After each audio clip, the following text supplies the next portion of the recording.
Welcome back to Take Your Medicine. My name is Sadie. And I'm Jacob. And with gas being at an average of $5 a gallon nationwide, you're being told not to believe your lying eyes from our president himself, Joe Biden.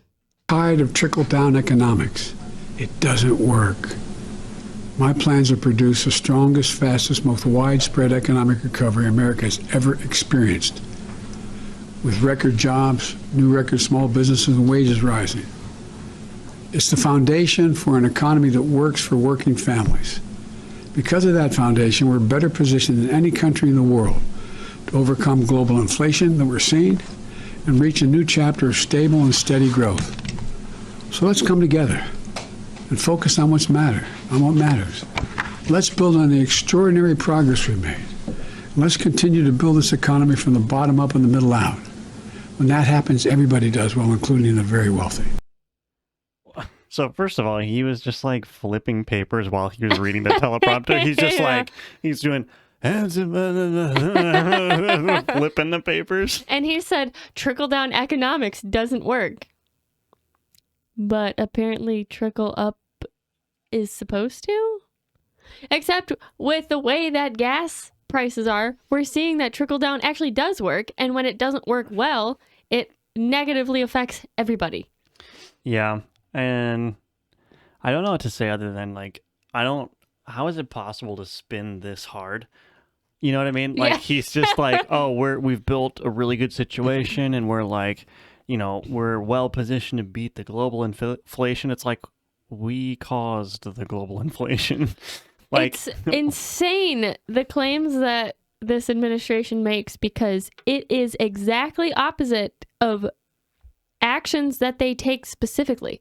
They'll enact something that everyone but them can tell is going to hurt the American people. And then they go, this is helping the American people more than anything else that we've ever seen. And it's like, how can you lie so blatantly?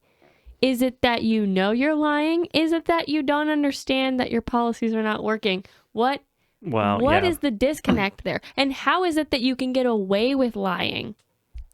Well, about I can your policies? answer that one because they're the only critical press is on the right wing. There's still a segment of the population that is only going to listen to the corporate press, right? And they're not That's going true. to. I mean, they're almost being forced to report on the inflation because it's the elephant in the room. If inflation was like moderately high, but there were other issues that could distract from it. Actually, there are other issues that they're trying to use to distract, like the January 6th committee hearings or whatever. Yeah. But yeah, I think the answer is he gets away with it because the corporate press is just not interested in saying anything negative when they don't have to. And, you know, if you're the president under a high inflationary period, like, you kind of have to try to not take responsibility for that. Because if he's just like, yeah, the inflation's my fault, it's like, well, that's not a smart political thing to do. Yes, but I feel like you could also just say, you know, the economy is bad right now, but we're trying to make things better. Instead, they're just going, this is the best economy that we've ever seen. Historically, we're positioned in a unique way to blah, blah, blah, blah, blah. Yeah, and I haven't heard anything like concrete about what they're going to do to control inflation. Right. It seems like they're just doing nothing, and they're just going to let the Fed raise rates over the coming months and years. It almost seems like that's what they want to happen. Yeah, I mean, I honestly, I don't know. Well, I do know the president, number one, could increase domestic oil production to reduce gas. To do that. Because gas price increase on top of inflation is like, holy moly, like, that's a double whammy. Like, if you can't fix inflation, fine, but you can fix the gas prices. Right. By opening up the drilling Right. and demanding that corporations start drilling and start producing domestically. Like, Right.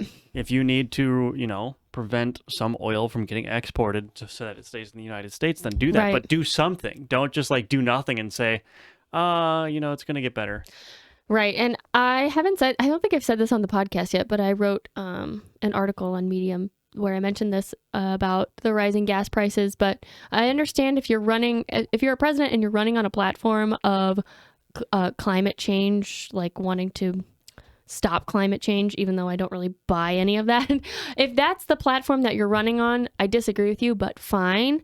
But when a global crisis happens, or even just a geopolitical crisis like what we saw between Russia and Ukraine, that's still happening. But that invasion that happened in February, when you get pulled into a crisis like that, a geopolitical crisis, maybe your climate change plans should be put on pause and your priorities should change. And when you go, okay, the pipelines now are only going to belong to Russia, and that means we're going to be dependent on Russia when we don't want to during this crisis because our allies are Ukraine. So we're just going to open up our own and stop paying Russia for their oil. Right. That would make sense politically, because if you actually want to put it to Putin, like they claim they are, you would, one, yes, sanction him, but you would also just stop paying him altogether for his oil production, and you would just create your own. So like you said, you may not be able to control inflation or bring it down in any way or get it into some kind of manageable territory, but at least you can create jobs by opening up the pipelines that we know exist in our nation, and then also keep oil costs down while all of the other costs of living are going up. Right. And the thing about oil, too, is that it does play a role in the increased prices, right? Like if Right. there wasn't inflation and gas was the only thing going up, you'd still see price increases because Right. it costs oil to transport goods from farms and producers and all that stuff to Right. grocery stores, right?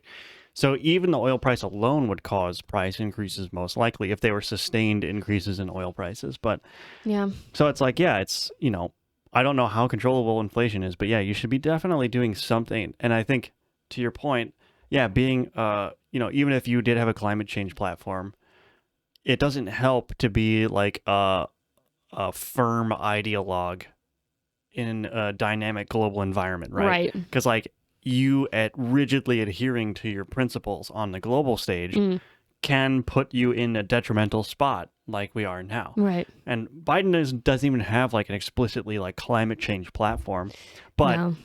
yeah, if he did, he'd be, I think it'd be wise to sort of forego your political goals in that realm to alleviate the burden that's on people right now. At least briefly, like until the Russia-Ukraine crisis got sorted, you'd say, okay, we're just going to do this for the time being. And when that has reached a peaceful end, then we'll reevaluate our climate change, electric vehicle, solar panel, wind turbine plan. But they're trying to do all of that while also having to pay Russia for oil, Yeah. and it is not working at all.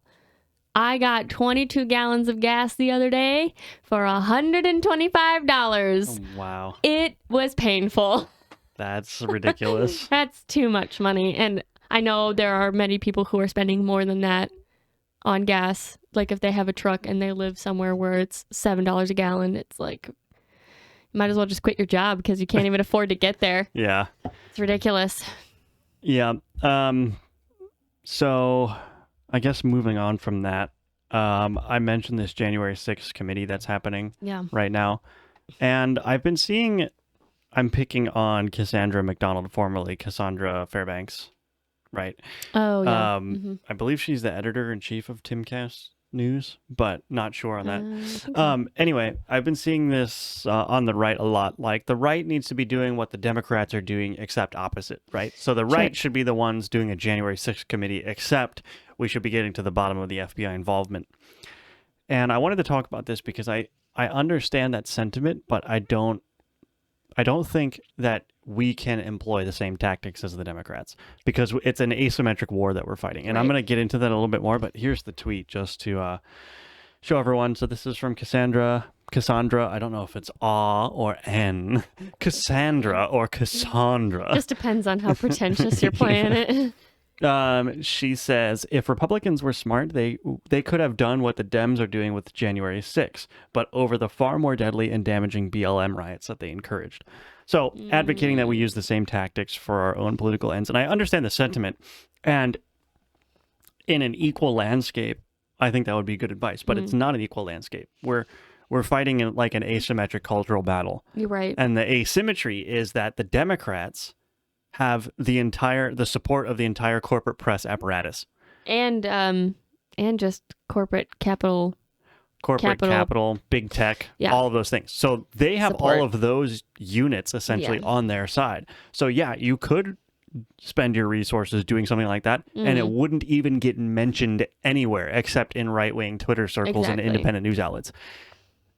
Now, I don't know how effective that would be. It's possible that that could somehow get out to the general public, but it won't, right? Usually. Yeah, I think that would just create a negative feedback loop of the corporate conglomerates just pointing that same tactics out as, look at these right-wing extremists. They're trying to portray Black Lives Matter as this thing by going after them in court. And, you know, if you were to implement the same tactics as these Democrats are against January 6th protesters, then it would just get spun as extreme right-wingism again in a different way. It's just not possible. Right. And inevitably during the hearings, there'd be somebody that says something that sounds bad out of context, and they clip that, and that's what the corporate press would react to. So it's like, I don't think that's a winning strategy because of the asymmetric nature, right? And then plus, you know, even if you do manage to like avoid the, you know, the gaze of the corporate press, there's still going to be big tech censoring and removing tweets and YouTube videos and all this stuff under whatever pretense, COVID nonsense or election fraud or whatever. Right. So I think my topic of discussion, I guess, and Matt Walsh actually called this guerrilla fighters in a hostile environment. And I think I think on the right wing culturally, we should take a Taliban style approach to winning the culture war. And the reason I use the Taliban is because, you know, the United States is the most sophisticated military in the world. We have the most sophisticated intelligence apparatus in the world. Regardless of how you feel about it, it's still very sophisticated, right? We had air superiority, ground superiority. Like the Taliban basically had small arms and explosives and trucks. And guess what? After 20 years, the United States left, and now the Taliban controls Afghanistan. Right. So how does this idea fit in with our culture wars? And I think we're seeing it in places like Florida, where instead of trying to get the national attention, trying to get the corporate press to pay attention to you and to give you positive feedback, you stick to your own community and you do everything that the Democrats hate. Right. Right. You ban like the gender ideology in schools, right? Constitutional carry is a big one. Election fortification, right? You do all those things in your red state and make that a bastion of all your values, right? Corporate press has no power over that whatsoever, right? Right. I mean, they may be able to say, look what the kooks in Florida are doing to a bunch of Californians, but it doesn't matter, right? Because Florida is taking its power for itself, by itself, implementing its own values. And I think that's the way that the right needs to approach the culture war. Yes, it would be great to use the same tactics, but we can't. We're not going to get the same benefit out of them that the Democrats are getting. Right. Well, and I think that tactic is just utilizing the American, I mean, I hate to say this, but the American experiment properly, because states have their own governments and their own ability to implement law and operate pretty much independently of the federal government. And that was on purpose because, you know, you don't want to take the whole country down if one state decides that something, they want to implement something and it's horrible and it goes completely awry. That, you know, we've seen this in cities where police departments were actually defunded and a year later they're like, we need police again. So you don't want to implement anything that drastic on a federal level because it will be the demise of your entire nation. Instead, you do it within the states. But the same goes for positive change, because you can implement new policies that are going to be better for your children as they grow up, or it's just better for everyone in general. And then other states go, oh, how they did that worked out really well, so we're going to implement the same thing. And you've seen this with heartbeat bills or 15-week bills for abortion and things like that. It just takes one state to do it and see positive change, and then other states follow suit. Not necessarily blue states, but other red states follow suit, and then maybe the purple states kind of start to swing that way also. So it's a good way to do it, kind of in the foliage, I guess, if you're going with the gorilla metaphor. But Yeah, it's I think doing it's a it under the good. radar Yeah. almost. Because like I think the weakness of the Democrats right now is they're so used to having all of the power centers, big tech, federal government, that they're severely neglecting the state side. Right. And that's why you're seeing more states becoming redder. You're seeing even blue states like Virginia electing a Republican governor. Right. You know, the red wave is coming, which it can only be a wave if swing districts and Democratic districts are going red. Right. So it's like the Democrats are so focused on national issues, but then, something comes out of left field like the Roe v. Wade overturn decision, which is probably going to happen soon officially. They're totally unprepared for that because they're used to like having at the federal level abortion like codified in Roe or supported in Roe. And now they're totally blindsided by the fact that their centralized power has been shattered. And so, but now they find themselves in a situation where they've neglected the state side, that there's all of these states that are just ready to pass abortion bans right now. So it's like the fact that they have centralized power at the federal level it's a huge benefit, but also it's a huge blind spot because like we're talking about, the guerrilla forces, the local, and the Republicans too, they see that they don't have the power centers and they're like, well, they're looking around being like, well, what can we do? Oh, right. We can just like have our state run itself and ignore the federal government and big tech and all this stuff. So, yeah. Well, and there's a part of that too that is, it's the feeling of like, it doesn't really matter what we do. They're going to call us horrible right-wing extremist, bigot, sexist, whatever's anyway. So we might as well just stick to our values and do what we want. And then if they still want to call us those names, well, they were calling us that already, even though we were going along with their value structures and their belief systems. But the other thing too, you mentioned the Taliban, and they basically just waited it out for 20 years and they didn't give up. And that's why they were able to take back Afghanistan. As horrible as that is, they're tenacious at least. But we've talked about this before. So were our revolutionaries from Britain. And that's why we have this country. They were few, but they were mighty and they were tenacious. They did not give up. The only reason we have this country is because Great Britain said we cannot waste any more resources to do this. Forget it. Have fun. Do what you want. So we need to invoke that same kind of feelings and traits as our founding fathers. Like, there needs to be some kind of term for that. Like patriotism. Yeah, I guess it's just patriotism. But, I don't want to say we need to be revolutionaries, but we need to be more like the founding fathers. Yeah, it's like just, persevere. Persevere. Well, and think about the long-term effects too. Like centralized power is nice to hold, but it can't be held forever. But the cultural changes that are happening at the state level, right?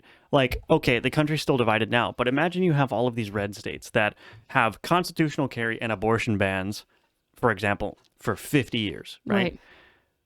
So that's a generation or two that grows up in that state where abortion is banned and where constitutional carry is legal.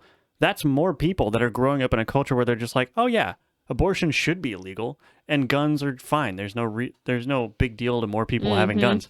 Those people are going to grow up in those states and then get elected to the Congress. Right. So we have the potential downstream effect of winning these statewide races now and holding them for a couple of decades is actually going to have downstream effects for the centralized power, because eventually the House is going to be reliably Republican even in off years, even in years where Republicans aren't really supposed to win that much, just because there's so many Republican states. Same with the Senate, right? The more Republican states you have, the more senators you get, obviously. Right.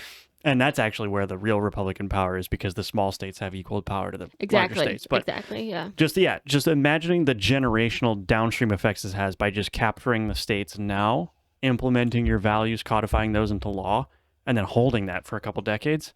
That's going to swing the balance of power in the centralized areas of power. Right.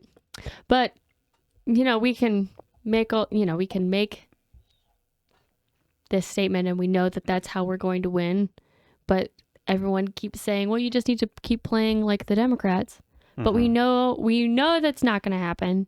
And we also know that January 6th, all of this January 6th stuff is not about January 6th. I have a story here. Which one is it? It's All Just Noise one. Okay. So I was looking up on Google News, just like, what's happening. And it comes up with like 6 or 8 tiles of the top news stories.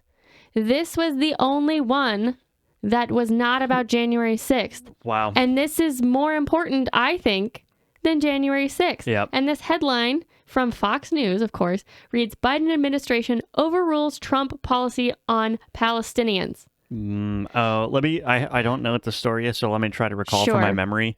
So the deal was Donald Trump's plan was essentially to create a new economic zone in the Middle East, include the UAE, Israel in normalizing economic relations. The deal was Palestine, quote unquote Palestine, which doesn't really exist, but Palestine could either play ball and join the economic agreement in exchange for toning down some of their zealotry, I guess, or they get cut out completely and they get ignored. And I think what Trump's policy was essentially just ignore them and let UAE. So is that a good sign? We can go into this. Yeah, it's basically a reversal of that. And this also talks about making Jerusalem the holy city for, it belongs to Israel, like actually saying Jerusalem belongs to Israel, not Palestine. Right. Because Palestine's not really a place. Yeah. So he basically, part of that was, no, you're not a real place. So Jerusalem belongs to Israel and you either agree or you don't, but that's it. Okay. So this, I believe it was just today. Oh my God, I can't read this anyway. The Biden administration announced a dramatic yet partial reversal of Donald Trump's closure of the consulate to the Palestinians in Jerusalem by opening a, quote, U.S. Office of Palestinian Affairs in the city. So Trump ignored Palestinians, and now the Biden administration is acknowledging them in the roughest way by implementing it in Jerusalem, right, which is the contested spot in the Middle East. Yeah. What is the point? What's the point? It continues. Biden's move is viewed by some as rewarding the Palestinian leadership after a wave of terrorism during which 2 Palestinians wielding an axe and a knife murdered 3 Israelis in the town of Elad in May. So they couldn't be a more pro-Palestine administration. Right. Not that we need to be taking sides, but it's a matter of geopolitics, not are we for the Israelites or the Palestinians. Yeah, well, this is how you know that there's like some pernicious element to U.S. foreign policy, is because this was the policy before Donald Trump. Like this was exactly. like every president up to Barack Obama was treating Palestine the same way. There was never any major changes or positioning being made. Donald Trump came in and said, well, obviously this isn't working. It's been like this for decades. So what we're going to do is we're going to play hardball. We're going to force Palestine to make a choice about how involved it wants to be in the future of this region. Yeah. And they're going to make their choice. And they made a choice not to be involved. And so But that was the biggest shakeup, and it led to the normalization of relations between Israel and the United Arab Emirates, which are historical enemies. Right. I mean, I don't know if UAE was part of the 7 Days War or whatever in 1967, but there was a pan-Arab army that was going to wipe Israel off the map. Israel wiped them off the map, and they remained historic enemies until Donald Trump took office. Well, I don't know if UAE was established in the 60s, but I think that region was involved in the 7 Days War. But I don't think it was actually the UAE at the time. Yeah. But I mean, this was a policy change that the Trump administration administered, and he was nominated for 2 Nobel Peace Prizes by Frenchmen. Mm-hmm. He didn't win them, but he probably should have. But it's like that. What? You said no? Nope. Yeah, you don't. Yeah, you didn't win them. No, he didn't win them. But that was the first time that any relative amount of peace had been in that part of the Middle East for like eons. Like going back 2,000-3,000 years. Yeah. That's pretty incredible. And no one talked about it during Trump's presidency. No one's talking about it now. They don't care. Anyone who claims they care about this Palestine-Israel debate, they just don't actually care. And to be fair, I don't really care that much. But the point is, this to me seems more important than this this farce of this January 6th BS. Yeah.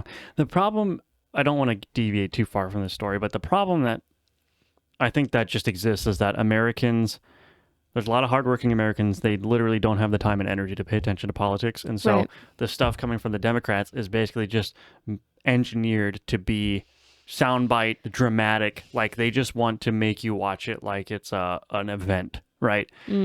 No, but I don't think if you ask the average American with a family who works maybe 1 or 2 jobs, I don't think if you asked them about Israel and UAE, they'd know anything. Which is fine. It's not fine. their region. It's not Yeah. their country. They should care more about domestic But issues. Yeah, my point is that this is more important, but not to right. the average American. I mean, most Democratic outlets they're more like tabloids at this point. They sensationalize everything. They tell you what they want you to think. And it's just like an opinion tabloid. Yep. And everyone's treated as some kind of celebrity or anti-celebrity now that's in the news. And you just can't get anything that's just the facts. And it's ridiculous. And this happening, especially after a terrorist event, is just even more dubious and just evil on the part of our government. And like you said, it really does tell you that there is something happening behind the scenes and has been for decades that we are not privy to. Yeah, I mean, I was sort of like, I was fine to just say, oh, they were just sticking with policy that they thought was working. Everyone was too scared to make a change. Donald Trump made a change and it was better. And I was like, okay, well, they're just going to take Donald Trump's change and leave it as is until the next person shakes things up. Right. Because I think these people, their jobs in all these bureaucracies is just maintain the status quo. Like, don't do anything risky because you could topple a very delicate situation, right? I think that's generally the approach of the bureaucracy is just we need to just make sure that we stabilize this situation. But them reversing or going back or trying to go back to a prior to Trump policy is indicative that no, this is intentional. The policy that they want, they're what's the word? Telegraphing the policy that they want. Right. They want to undo what Trump did and go back to what they had, which means that there's something they like about the prior situation. Yes. And I don't know what that is, but it can't be good. I'm sure it's mostly just money related. I'm sure there is some kind of arms dealing that's happening between Israel and Palestinians, wherein the United States, either private weapons dealers or the government itself, benefits monetarily from those exchanges. That would be my guess, because that's usually why we incite wars in other places. Yeah, the region being destabilized is a good money-making opportunity. Exactly. But also, I mean, I'll give the Biden administration credit where credit is due. He did say he was going to reverse every single Trump policy, and he is working very hard at it. So this is no exception to that. Yep. He is keeping his word, but it's a bad one. And this goes on. Then we can go to the next one. A prominent former Trump official sees the upgrade from the Palestinian Affairs Unit, until now part of the embassy to Israel, as a setback for the peace process between Israel and the Palestinians, which is true. They are quoted as saying, "We had a consul general in West Jerusalem for decades dedicated to Palestinian affairs, which meant Palestinians had to cross into West Jerusalem for any consular affairs related to the United States." And that's from Victoria Coates, who was the former Deputy National Security Advisor for the Middle East and North Africa under Trump. She goes on, since 2018, their affairs have been handled by a proper U.S. embassy, which also happens to be in West Jerusalem. This unnecessary change with the Palestinians will only prolong the stalemate between them and Israel and will not bring us any closer to peace than the old congen did before Trump. So, and then this is your and then this was the search that I found. Jan 6 hearing live updates and analysis. Jan 6 Vice Chair Cheney said Trump had a 7-part plan to overturn blah blah blah. Cheney's she's awful. Jan 6 organizer has meltdown as Jan 6 committee lays out its case. U.S. Capitol riot hearing shows Trump allies daughter blah blah blah. A Capitol police officer injured in Jan 6 recalls blah blah blah. And worth noting is that there was that thing that went viral where it was showing all of the news networks covering the January 6th committee hearings, whatever. And then in the middle was Fox News, Tucker Carlson doing something completely different. Nice, I and love it was it. just like, and Fox News is here again, not reporting on that. And it's like, you know, people like to say, oh, well, the Fox News is in bed with the Republicans. And I guess that's true to an extent, but they're also dominant in the ratings. True. And so whatever Fox News does is obviously more in demand than whatever these other networks are doing. Like, if you added up all of the ratings from all the networks, it would probably surpass Tucker Carlson at that time slot. But the point is, he's beating everyone else individually in that time slot by a huge margin. I was going to say, I think the only reason Fox News is beating everyone is probably because of Tucker Carlson. And probably a little bit of that credit is deserved to Greg Gutfeld as well for his 2 shows that he has. Because otherwise, Fox News is just kind of like every other news station as far as propaganda goes. But those individuals have their shows on Fox, and they are the most watched on Fox Yeah. by all sides of the aisle, I would say, because they at least tell you the truth Yeah. without propaganda. And that's why I think that that's proof right there that the January 6th stuff is not relevant to the average news watcher. Like, people would rather Right. have a good time watching Fox News than hear about January 6th for the 333,000th time. Well, and that's kind of why I think these other outlets like Wall Street Journal, CNN, the Daily Beast, Reuters, and NPR up here, they are more like tabloids at this point because they are sensationalizing an event that happened that was not sensational in any way other than the record number of people that showed up to Washington, D.C. on that day. But other than that, there is nothing sensational about it. Yeah. There was only one person who died, and she was shot by a Capitol police officer. Yep. Capitol police officers who died after the fact either died of heart attacks or they killed themselves. Either related to the January 6th thing or past trauma and past depression. Yeah. This is not anything that anyone needs to be focusing on. And they don't even talk about Ukraine, Russia anymore. We're like totally over that. Yeah.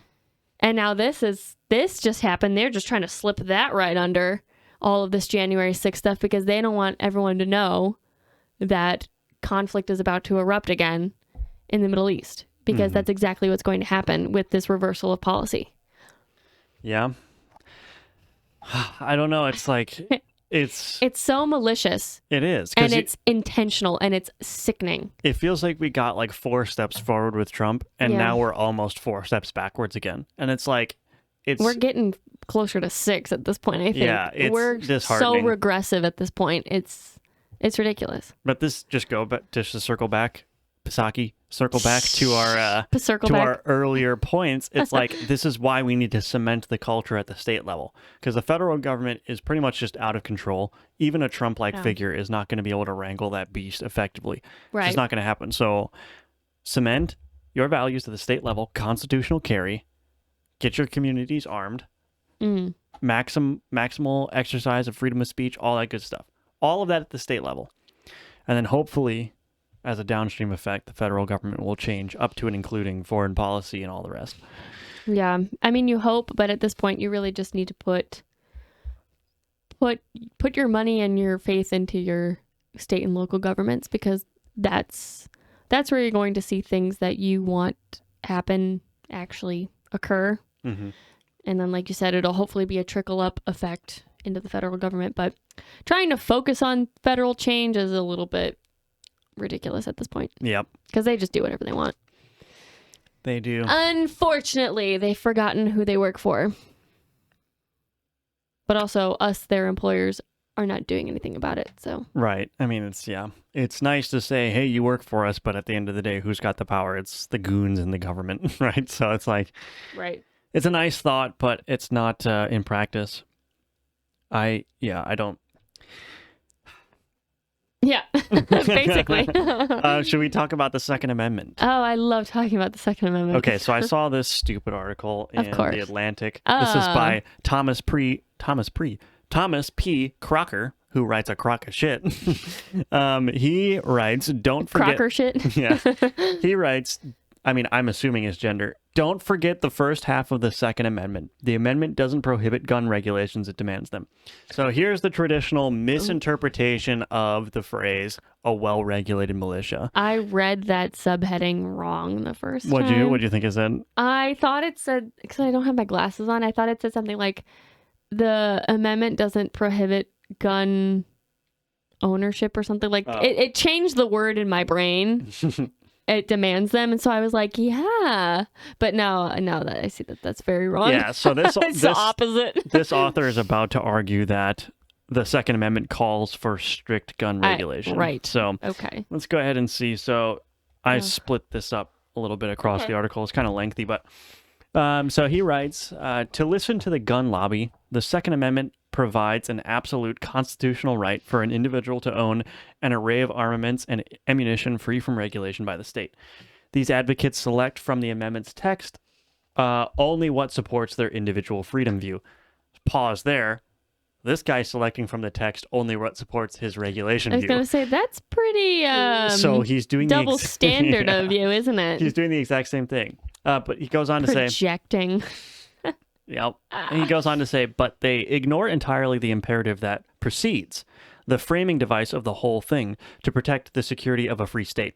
Read in full, the text of the amendment is not a prohibition on gun regulations, but rather a requirement of certain regulations necessary for protecting that security and freedom. So here, he's doing a couple of things. One, he's doing wordthink. He's saying, well, the word regulation is defined the way that I want to define it in this context, and the first half of the amendment is calling for the regulation, so therefore you don't have an individual right to bear arms. That's what he's trying to argue, but he's ignoring the historical context, and he's also ignoring the fact that a well-regulated militia is the context of the amendment. It's not... I was going to say, I think Michael Knowles made this point, that it's not a prepositional phrase, but it's a clause where it's like interjected. Yeah, it's explanatory. I can't remember the term for it, but it's bracketed by commas, because if you remove it, the sentence will read just normal. The right of the people to keep and bear arms shall not be infringed. Right. Yeah. And so that well-regulated militia clause is just an aside, basically, and just an addition to that statement.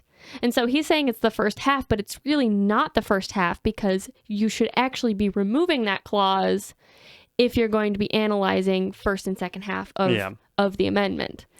Yep. So if this man, supposedly, is writing for The Atlantic and he is a, quote, journalist, he should understand proper English grammar and how to parse it out and analyze it. So he's not making a good faith argument immediately. Right. And also, to point out the word games, he is misinterpreting the security of a free state. Right. He's misinterpreting that because he goes on to say, oh, it's the guns are necessary for protecting security and freedom. No. The guns are for securing freedom. That's what they're for. They're not just for security. That's not what they're for. They're for the security of a free state, securing a free state. Right. It's not about safety. It's about freedom. It has nothing to do with safety. If it was about safety, they would have said the safety of a free state. Right. But now we have interchanged those two words in our modern English, but their dictionary definitions are not the same thing. Right. If they intended safety, they would have said security and a free state. But it's not. It's the security of the free state. The part that kills me about any argument people want to make about the Constitution or amendments, and they get into word games about it and word think and trying to parse out what does this mean and what does this mean, it kills me because they just assume that the writers of the Constitution didn't think very carefully about which words they were going to choose to put down to paper and then sign at the end. Mm-hmm. They argued over words for months, if not years. Mm-hmm. And they did so long that they had to make amendments because they went, this is not sufficient enough. Right. That is how much they debated about the importance of words and which ones you put to paper. Yep. They literally had meetings that would last hours about this. Right. Just singular sentences. And then the Reddit intellectuals come out and go, "Milady, Right. actually, I can interpret this and parse it exactly on my first read." My securities. My It's security, my freedoms. my freedoms. It's like, you are not smarter than the founding fathers. I'm sorry. Yeah, They have created an almost impenetrable system of government with all of the checks and balances. Because it's bastardized now, it seems like, oh, it's crumbling and it's, it's not a sufficient government, but it's because we've changed it to the nth degree. yeah. But these men were probably the smartest men who have ever lived. Quite possibly. Ever. Among I the mean, top. I would put them up with Socrates and Plato and Aristotle. Yeah. I mean, their grasp on philosophy, but also reality is impeccable. Yeah, I mean, people don't give them enough, for all the people that screech our democracy, those people also don't give them the credit. My democracy. Yeah, they also don't give them the credit for literally inventing modern democracy. Yeah. It's Right. like, okay, why don't you try to invent a whole new system of government with all of your knowledge of philosophy and human history? Go ahead. And it's really not a democracy. It's a republic, It's a constitutional republic. So, which has never been done before. but the either. idea that you shouldn't be ruled by a monarch was radical at that time. It was radical. The idea that the commoner should have any input in the governance of the state was just like laughable at that time. I mean, it was radical at that time, but it was also radical for thousands of years prior. Mm-hmm. Because maybe it wasn't a monarchy, but it was an empire. Yeah. There was a single emperor, or there was a Tsar, or there Right. was a monarch. I mean, there was only ever one ruler. Yeah. And maybe they had advisors, but it was one ruler. Well, people like to point to the Rome Senate, and that's not exactly the same thing because that was No. just wealthy people who owned huge chunks of the Roman Empire, and the way to Yeah. keep them happy was to hear them out at the government. It was the World Economic Forum of the time. Basically. Because there was still an emperor. There was still one person in charge. Right. Or I guess it was a Tsar at the time in Rome. No, It was a, well, I don't know. whatever it was. But yeah, the Senate was basically just like his underlings, and they were just the wealthiest of the state. If you think about it, it was all of the wealthy people who you would have to tax and take laborers from to raise an army. Right. So you can't, even in an authoritarian dictatorship, you still have to make certain people happy. You cannot just do whatever you want because that's a good way to get killed, Right. aka Julius Caesar. So Right. the point of the Senate in Rome was basically just to get all of the aristocrats and wealthy landowners whose laborers and wealth were going to go to war efforts, get them all on the same page, make them feel like they were getting something out of it, and maybe doing some backroom dealing with them to get them on board. Right. That was the point. It was to preserve the power of the emperor or whatever. Which is also why that's not a good example of democracy. Right. That's what I'm saying. It was Rome was a republic, but the idea that commoners should be able to vote just wasn't a thing. No. If you were a farmer, you were a nobody. Yeah. So it's just It didn't matter that you owned property. It didn't. No. Um, Anyway. Yeah, so to carry on, so he goes on to say, but this version of the Second Amendment ignores the first half, which reads, a well-regulated militia being necessary to the security of a free state. The Supreme Court barely contemplated the text meaning in Heller, asking no more than whether it could be given a logical link or a purpose consistent with what was dubbed the operative clause, wherein the amendment, in the court's view, protects an individual right to possess a weapon. Oh, so he does understand clauses. Yeah, so it's the operative clause. Maybe that's the word you were looking for. No, it's not. The operative clause would be to keep and bear arms. Oh, I see. The one that's held within two commas, I forget what that's called. But anyway. my point was he does understand grammar. Yeah. Well, and But here's the he's thing. not making the so good faith this argument. guy's writing this article, and he's like, the 9 Supreme Court justices who are all legal experts and American history experts barely contemplated the meaning of the Second Amendment. Well, what is that? Does that tell you that all 9 people were wrong in their interpretation? Or does that tell you that the interpretation is obvious? Which one is it? Right. Right. Is it more likely that this journalist from Thomas P. Crocker is so enlightened that he can discern the true meaning of the Second Amendment? Or is it that the court found it utterly unobjectionable that the amendment is clear as day? Which one is it? Right. So I guess I'll keep going on unless you have a comment for that one. I just want to clarify. The type of clause is a subordinate clause. Okay. Good to I'm know. like, Good it's to know. driving me nuts what that is. I had to look it up. So he goes on to say, the Second Amendment provides an answer. The security of a free state matters. Our security is a constitutional value, one that outweighs absolutist gun rights claims by NRA lobbyists. So here's what I was just saying earlier. He's misinterpreting the word security here. Security of a free state, again, means to secure freedom, to secure a free state. It doesn't mean to provide security for a free state. That's not what it means. So he's saying our security is a constitutional value. No, it's not. Our freedoms are a constitutional value. But even if, so let's just say that is what that means. Mm-hmm. Wouldn't that mean personal security? It could. So wouldn't that inherently mean keeping and bearing arms for security of self? This amendment in no way is making the claim that you need to pass your responsibilities of security to the state. Mm-hmm.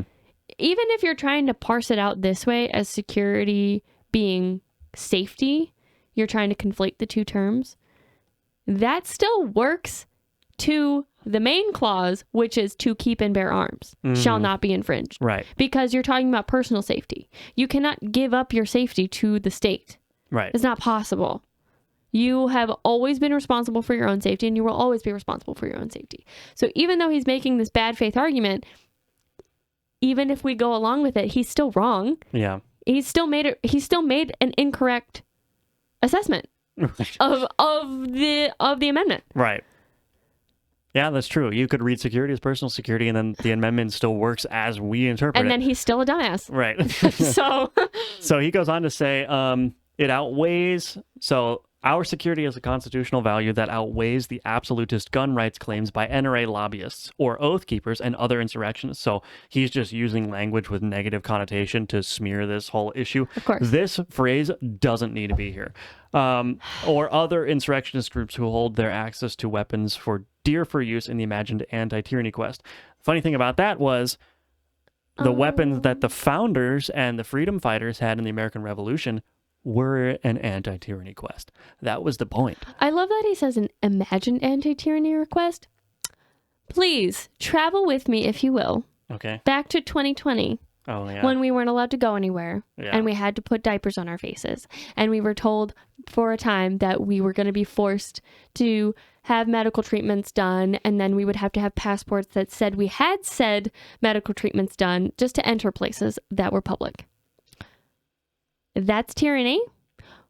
If it had gone on any longer, this would not have been imagined. Mm-hmm. This would have become a reality. So, again, a bad faith argument, trying to invoke negative emotions in people, but it's also just false. It's not imagined. It is very possible for a large federal government that oversees 330 million plus people to become tyrannical. It could happen very quickly, and we saw that it did. Mm-hmm. Where we should be thanking God that it didn't go farther, but it's not like it didn't happen globally. Right. So, F you, crock of shit. You are a bad faith arguer. Yep. And then he goes on to say, meanwhile, the rest of us suffer the costs of actual tyranny that living in a state of fear of mass gun violence creates. Of course, mass shootings are incredibly rare. So if you are in constant fear of them, it's you who has the problem. But Jacob, they only happen in the United States. They don't happen anywhere else. Yeah, right. Not like in Africa. So, yeah, this so this is from a different source. This is Okay. from, I believe, Constitution Center. Okay. And this is just a quick rebuttal of the argument that of what well-regulated means. And this says, well-regulated in the 18th century tended to be something like well-organized, well-armed, well-disciplined, says Rakove, and this is some expert on constitutional Sure. issues. It didn't mean regulation in the sense that we use it now, in that it's not about the regulatory state.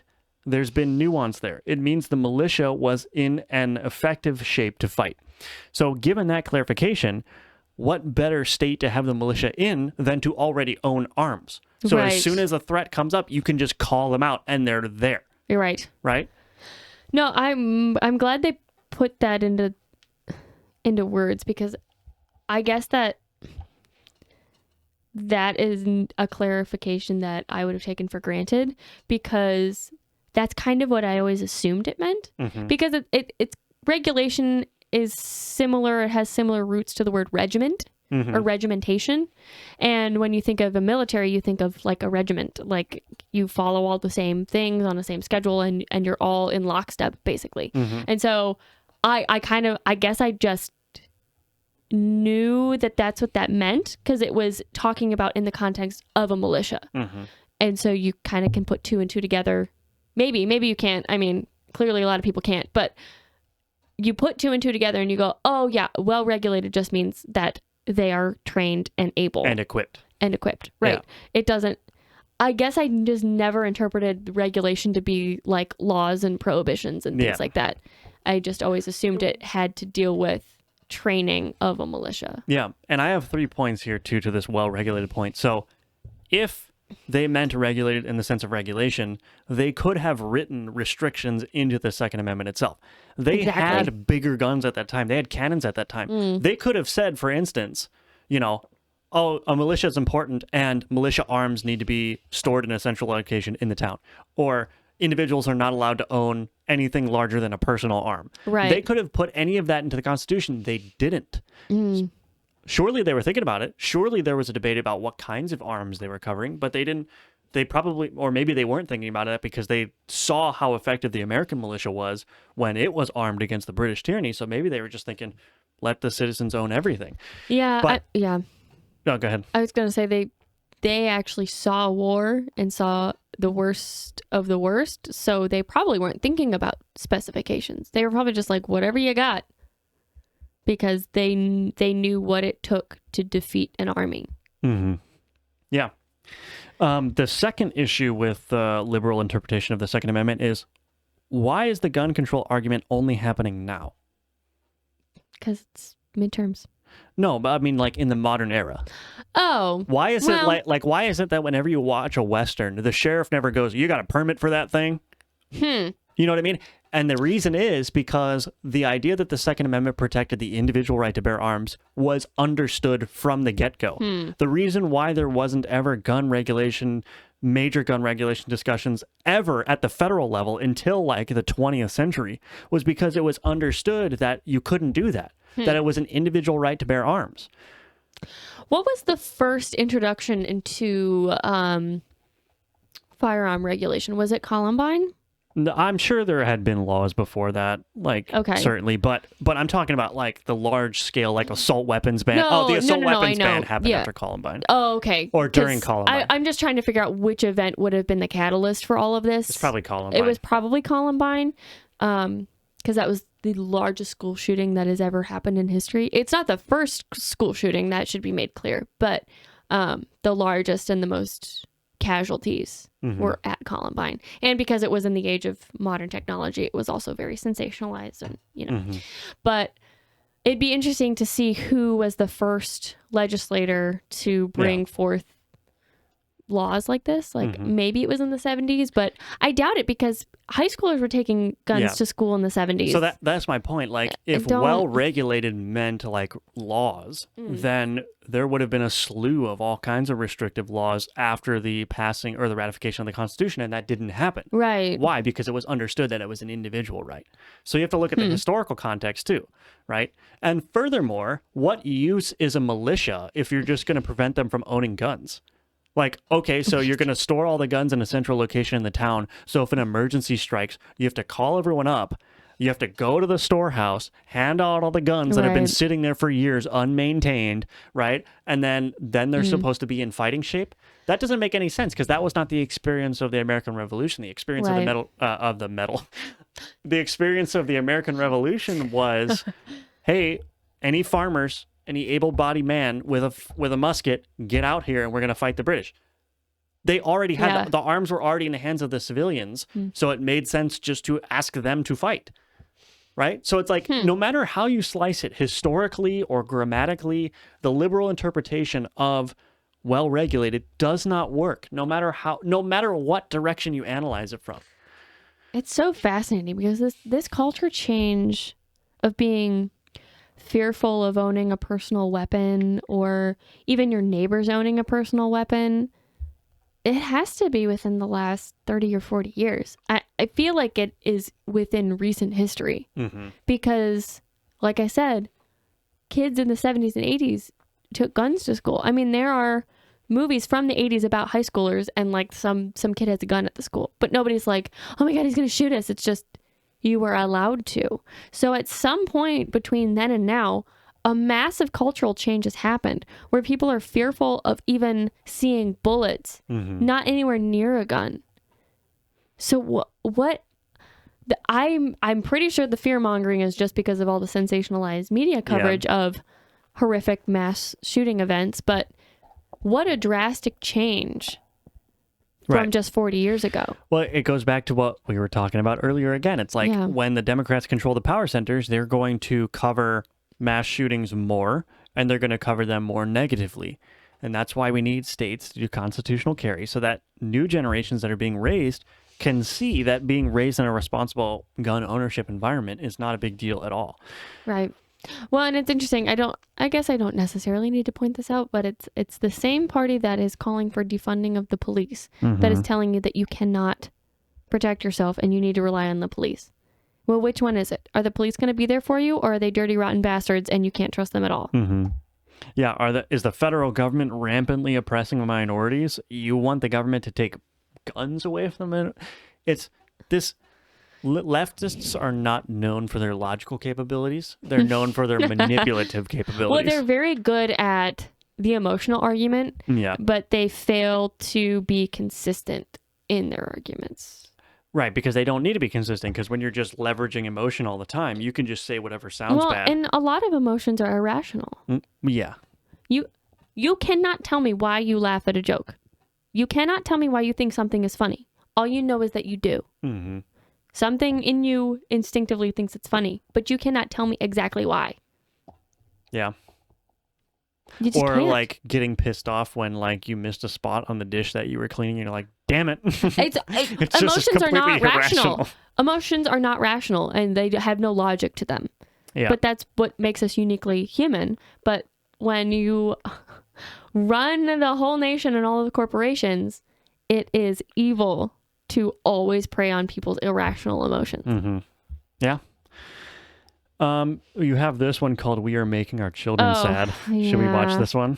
Yeah. So this is something that I just kind of came across on Pinterest, and it's from a motivational page or user or whatever, and it's supposed to be emotional and maybe not emotional. It's supposed to be motivational and maybe on the surface it is, but there's something specific that this girl says in it that really flipped a switch in my brain, and let's see if you all can catch it. So Okay. I'll read it to you as it goes, but Okay, here we go. Oh, daily reminder when you're getting your shit together and it will get lonely. Choose growth over companions every single time and always remember why you started. okay. And so what was the content of that video? Let's watch it again. Yeah, let's watch it again. Sorry, I can't read. Yeah, what's the content of the video? The content is a girl working at her desk. It looks like it's late at night. She's pouring herself some tea. It's 10:30 p.m. She's sitting on her couch in a nicely decorated apartment. You know, she has nice technology that she's using, but in every single scene, she's alone. And it says, when you're getting your shit together, it will get lonely.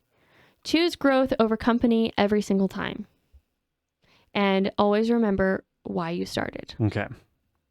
So, what are your thoughts? What do you have any initial reactions to that? Well, my initial reaction is, like you said, I can understand the surface level. I do think that there are people that you could spend time with that would be a net loss for you. Sure. I do think that. I think that there are people out there that if you could choose to either work on something productively or go out with them, you'd be better off working productive. And I'm not talking about like really close friends. Right. I'm talking about just like acquaintances who maybe aren't great people, who party too much or whatever. Sure. Choosing to work over going out with those kind of people is probably going to be a better choice more often than not. Right. But yeah, I want to hear what you thought. Sure. So the part that I really focused on was the it will get lonely part, especially when it's paired with the when you're getting your shit together. Because presumably if you're, quote, trying to get your shit together, that makes me think of like you were a drug addict or you were homeless or something really, really drastically negative happened to you, and you are trying to pull yourself together and become more responsible and self-sufficient. In that context, I understand it's going to get lonely because maybe your friends in the past were instigators of your drug abuse or caused you to be homeless or some other. So you can't be around those people because they're just going to pull you back into that bad place. Fine. But this young woman does not appear to have experienced any of that. Maybe she has, but within the context of being in a really nice apartment, probably not. Yeah. And also, it looks like she's doing schoolwork. It looks like she might, maybe she's a med student or in law school or something. The part that it's going to get lonely is really upsetting because you can surround yourself with highly motivated, quality people, and you can choose to spend time with them. Maybe not all of your time, but be around them. Or, if you're putting off a fulfilling long-term romantic relationship for the sake of a career, especially if you're a young woman, that to me is heartbreaking because you can do both. If having a career is so important to you, you can still surround yourself with someone that you are romantically involved with. And if they are a good fit for you, they will not get in the way of your career pursuits, but rather be a strong support for you so that you don't have to get to feel lonely while achieving your goals. Right. Yeah. Those things do not have to be separate endeavors. You don't have to reach all of your career goals and then try to find your family goals, because chances are by the time you reach your career goals, it's going to be too late for you to achieve your family goals as a young woman. Yeah. So pushing this, and this is just something on Pinterest. This was just in passing. So this really cuts to the heart of our cultural decay, is that we keep and Pinterest is a ladies' site. Like, it's for gay men and women. That's pretty much it, right? Men are not on Pinterest. No. Unless they are homosexuals. Yeah, whenever I do a Google image search for something and it takes me to Pinterest, I just click back immediately. Exactly. Like, nope. Right. So the demographic is young women on Pinterest. So the fact that somebody is telling women that feeling lonely is normal is heartbreaking to me. You should not feel lonely. People are social creatures, and we have to be for survival. It's an instinctual thing. So when you feel lonely, that should be a red flag to you that you are doing something incorrect with your life. It shouldn't be you're on the right path, keep going. Right. You started this, so you need to finish it, and who cares if you're lonely and depressed and you want to kill yourself. Right. You're doing something wrong if that's what you're feeling in pursuit of a career. Right. Yeah. And I just think it's horrible propaganda that this person isn't trying to spread propaganda. Right. This is just a symptom of our cultural disease. Yeah. It's like there is a healthy way to even do a lot of work. Yeah. And feeling the need to mention the loneliness. Yeah. It seems a little bit weird. So I understand where you're coming from, but the point about the cultural decay, sort of related. I read a different article on Substack today about, I forgot her name, but she wrote a really brilliant article about just like the deep nihilism that's just flowing throughout society and how it gives rise to mass shootings. And it's a lot of the loneliness stuff too. Like, these young men start out lonely.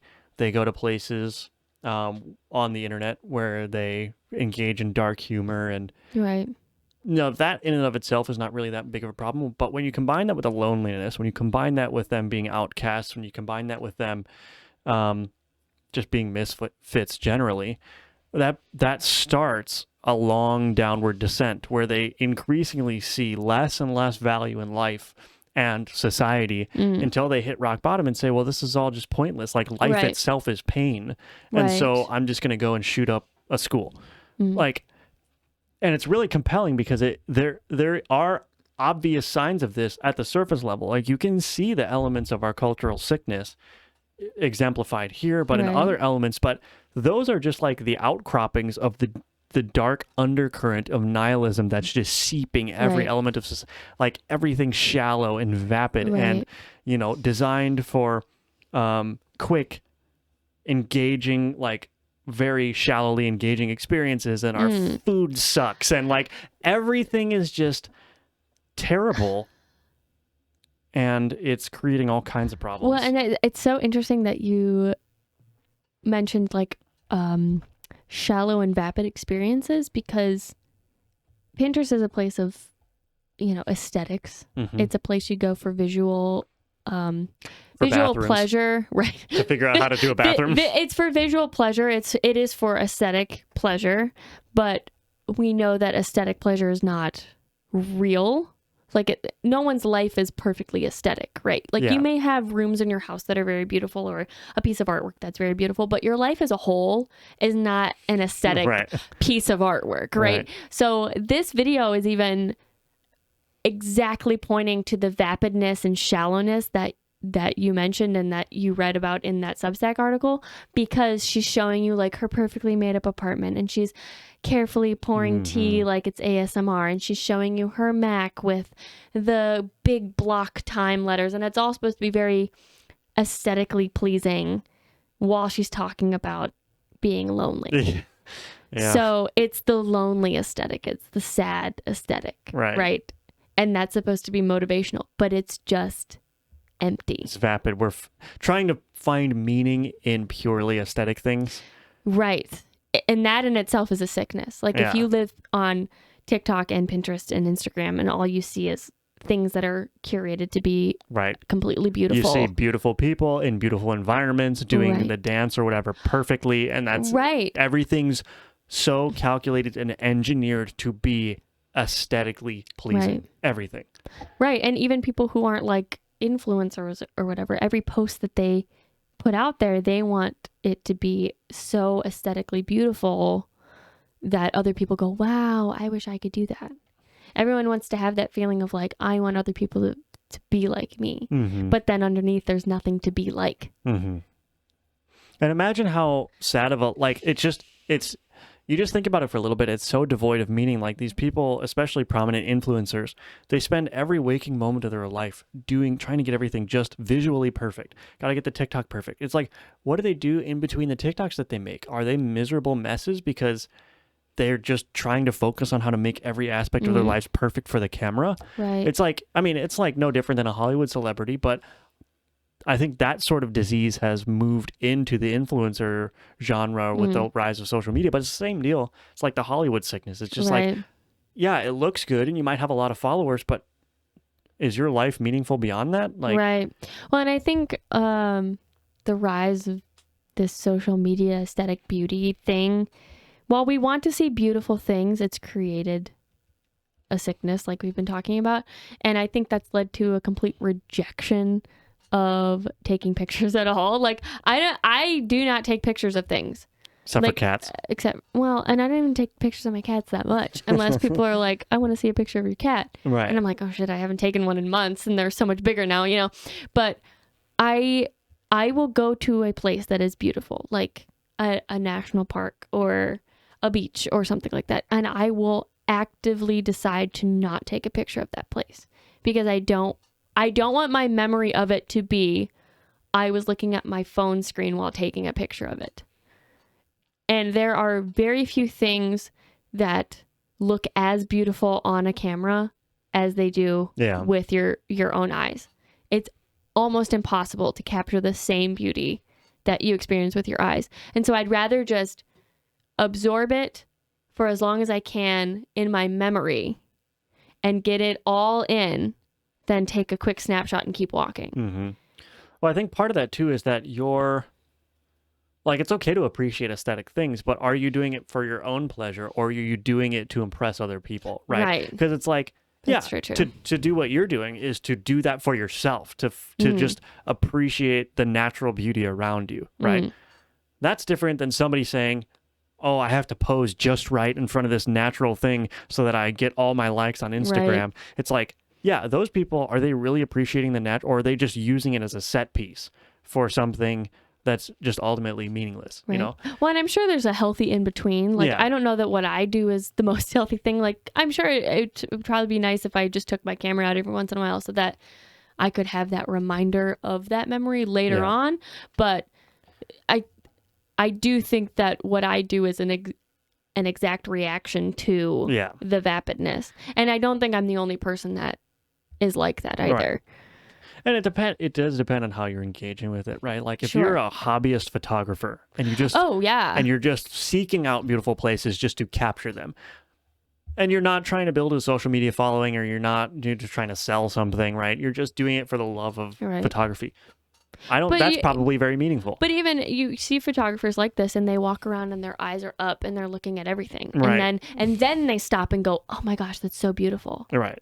and then they take the picture. Like they take a moment to appreciate it for what it is before snapping a picture. Yeah. But these Instagram photographers are just like, "Well, that would be a good place." Which Snap. company's product do I have to wear now in front of this beach, you know? Right, exactly. So the shallowness covering the decay is really, it's like a really ugly woman putting on a lot of makeup. Lipstick on a pig? Right. Only Rosie O'Donnell. Okay. You gonna make it? I'm gonna make it. Oh man. Only Rosie O'Donnell. Only Rosie O'Donnell.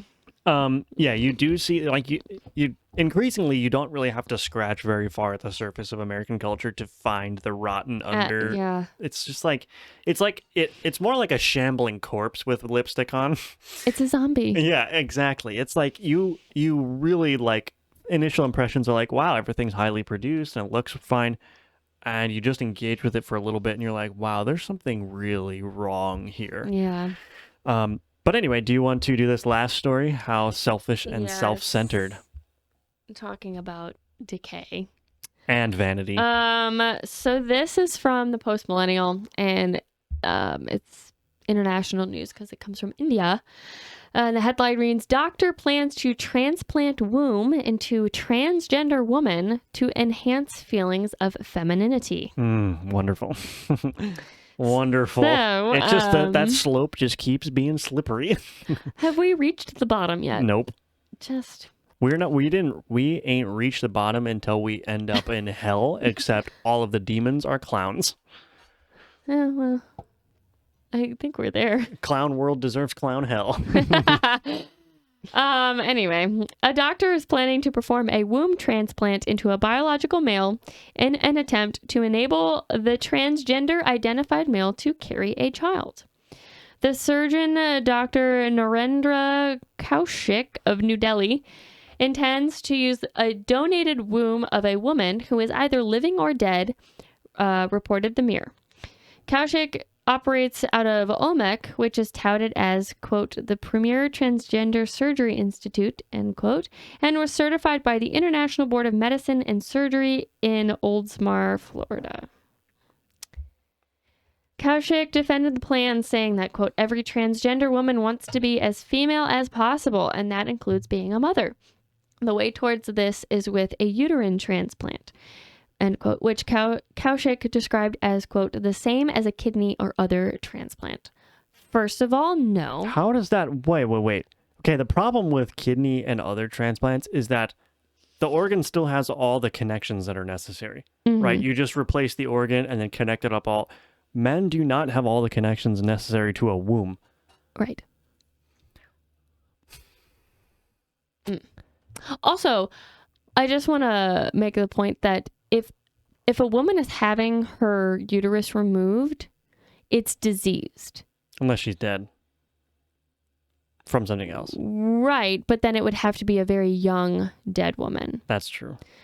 which would be really sad.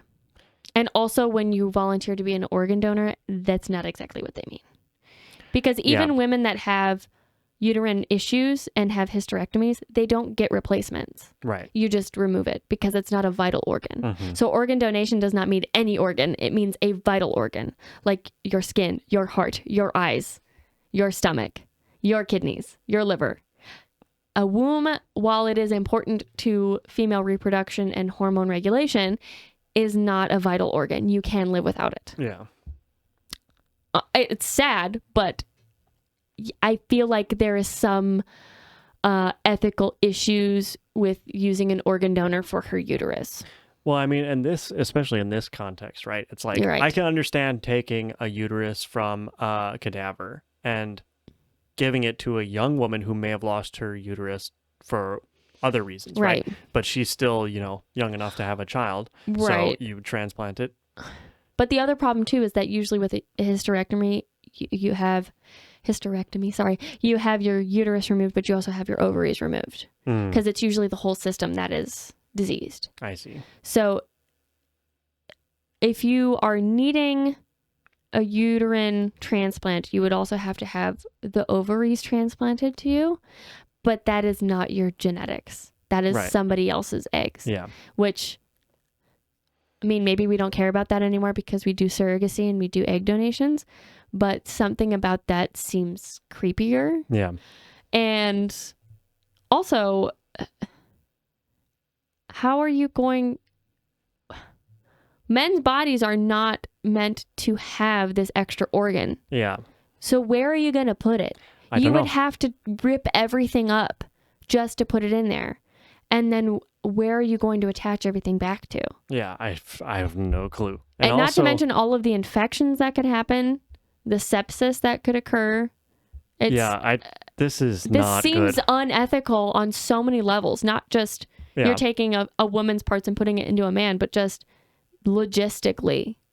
Yeah. We've already come across, 3 questionable ethical quandaries? And we haven't even finished this article. It is India, so Right. So this goes on. Restrictions on this kind of medical experimentation are far more lax in Asian countries than in the West, leading many to seek genital reconstruction surgery to appear as the opposite sex in India. Many of Kaushik's patients are from the UK. On Instagram, he posts testimonials from international patients, as well as photos of patients in the midst of surgical reconstructions. A biological male with a transplanted female womb would not be able to conceive naturally, since that male body contains no other elements of the female reproductive system, including eggs, fallopian tubes, a vaginal canal, a cervix, or ovaries. The only available option would be in vitro fertilization. But again, without having a cervix or a vaginal canal, you would have no way for any kind of infection, pus, or liquid to escape from. So you would end up with internal sepsis, yeah. Wow. which is a death sentence. Yeah. Gross. Right. And also, you would have to do a cesarean section, but there are other fluids that come along with pregnancy Right. because there has to be somewhere for the amniotic fluid to go prior to birth. Right. So again, It's just sepsis. it's what they called it. It's And medical rupture. It's medical experimentation. This is like the first step of transhumanism is just like modifying our bodies however we want, regardless of the consequences. It's like, I don't know about that one. well, and another issue too is that all of the other parts of a female reproductive system tell your brain that you're pregnant through hormones. And if all you're doing is a womb and then you're putting a fertilized ova in there, a zygote, there is nothing that is going to tell your brain that you're pregnant. And so it's not going to send any nutrients to that baby. And also, I don't even think any of the male systems are capable of sending nutrients to something that is growing in a womb. Like literally none of the internal structures are set up for such a thing. Yeah. So you're going to implant a zygote, a human being, into this transplanted womb just for that baby to die. Yeah. You are literally sacrificing a human life in the name of experimentation.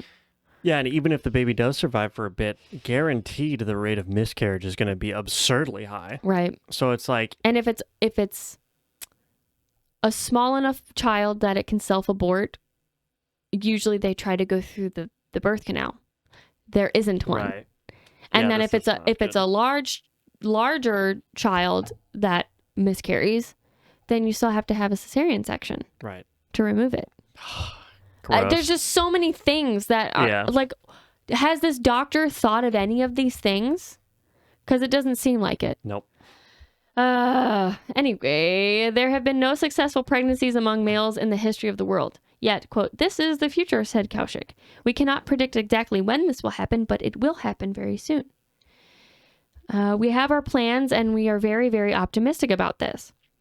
The Journal of American of the American Medical Association issued a paper in 2021 showing that, quote, a survey study of 182 transgender women, aka men, found that to more than 90% of the respondents indicated that uterus transplant may improve quality of life in transgender women, alleviate dysphoric symptoms, and enhance feelings of femininity.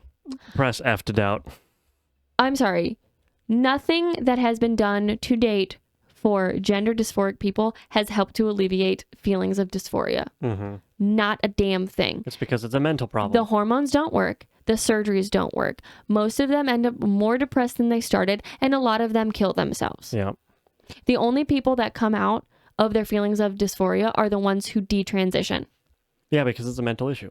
It's a mental It's issue. like saying you're depressed and doing everything except addressing the root cause for depression. Exactly. It'd be like, oh, I'm depressed. Well, okay, just cheer yourself up with an ice cream cone every day. That's not going to do Exactly. anything. And I'm sorry, I don't really care about your feelings of femininity if you're going to sacrifice a child's life Right. for the sake of it. Or use a uterus that another woman could use that could actually bear children. Exactly. And also, what woman in her right mind is just going to donate her uterus Yeah. that is fully functioning Right. and capable? I mean, maybe if you're a horrible screeching banshee who says that we should kill all children in utero and post-birth, then yeah, give your uterus up. But also, we're going to be implanting fertilized eggs that are human beings just so that they can die for the sake of some weirdo creeps who Yeah. are mentally ill to feel more feminine. That makes me so angry. That makes me angrier than abortionists because it's intentionally malicious. It's not like you're a woman who got talked into an abortion. It's like, oh, we know that this child is probably going to die, but we're going to do it anyway. Right. Why? Because you want to feel briefly better about yourself? No, fuck you. You don't get to. Yep. Figure it out. Yep. Anyway, I think this is the last Yep. one. The study posits that uterine transplants into biological males would be explored because of those males having feelings about femininity. I don't care about your feelings. I mean, I do because I want you to not be ill, but this is too far. The impacts on potential children conceived artificially and carried by their fathers via in vitro fertilization of donor eggs into the donation womb of an unknown woman is not discussed. Of course it's not. Right. Kaushik also performs many surgeries of biological males who wish to present as female and is proud of the work he's done on males who now pass as females in terms of genital appearance. Yeah, this is just Frankenstein. Like, this is, I mean, I think it's just fundamentally wrong for a doctor to mutilate an otherwise healthy body. Like, Yeah. doctors should not be in the business of, even cosmetic surgeries are like, part of me is like individual freedom, but also part of me is just like, why can't we just say it's fundamentally wrong to carve up a healthy body for no reason other than aesthetic purposes? Goes Well, back to the aesthetics. And there's a lot of cosmetic surgeons too who, if they have repeat customers, at some point they go, I don't feel comfortable doing this anymore because it's just putting you at risk unnecessarily Yeah. and it's unhealthy. And maybe those doctors shouldn't be cosmetic surgeons at all if that's how they feel. But I mean, there are some cosmetic surgeons that do good, like if you break your nose Well, yeah. and it's irreparable That's what other I'm than saying, cosmetic like, surgery. yeah, non-essential But yeah, cosmetic. any kind of augmentation that's Yeah. elected is like, why Mhm. would you do that? But at least those cosmetic surgeons who turn you away after X number of surgeries, at least they have some kind of conscience. Mhm. But these cosmetic surgeons that do all of these genital mutilations and reconstructions and things like that, they have no conscience at all. Yeah. I mean, maybe I guess they do in a sick, twisted way because they think they're helping people. But I mean, this is such a point that's been repeated so many times. But it's like no other mental illness is, quote, affirmed Right. by playing into the mental illness. Right. It's just not reasonable. It's not rational, and it's not scientific. It is not. It's just depressing. I think you covered it. I don't have anything to add on this one. So I think anything else you want to talk about, or I think that's it. I'm sorry for bringing this one up, but it was the most I'm getting sick of talking about transgender things, but this is the most radical thing we've seen to date. Yeah. And it made me very angry. Yeah. And if so, this happened in India. New Delhi, This is yeah. what we're talking about, guerrilla tactics. Republicans should be moving to outlaw this type of practice right now. You should outlaw puberty blockers for anyone who's not a convicted pedophile. You should, because that's the same hormone that they use on those convicts. Right. You And should, do it at age 18 or below 18 if you can't. Just Right. legalize it out. You right? should outlaw surgeries that are, double mastectomies for prepubescent teenagers or underage girls, anyone who's younger than 18. I would even say 21. Anyone who's younger than 21. You should outlaw genital surgeries for anyone who's under 21. Also, in my opinion, that includes circumcision. You should not allow any kind of affirmation procedures to occur at all.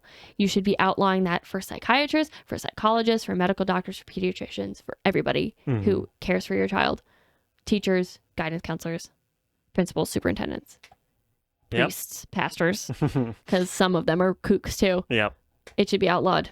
It should be. Period. Republicans, get on it. And if you're a parent and you're pushing that, your child should be taken away from you. Yes. All right. Well, that wraps up this episode of Take Your Medicine. I'm Jacob, And I'm Sadie. and be sure to check out the links in the description to find us on, everywhere that we're at. Yeah, sounds good.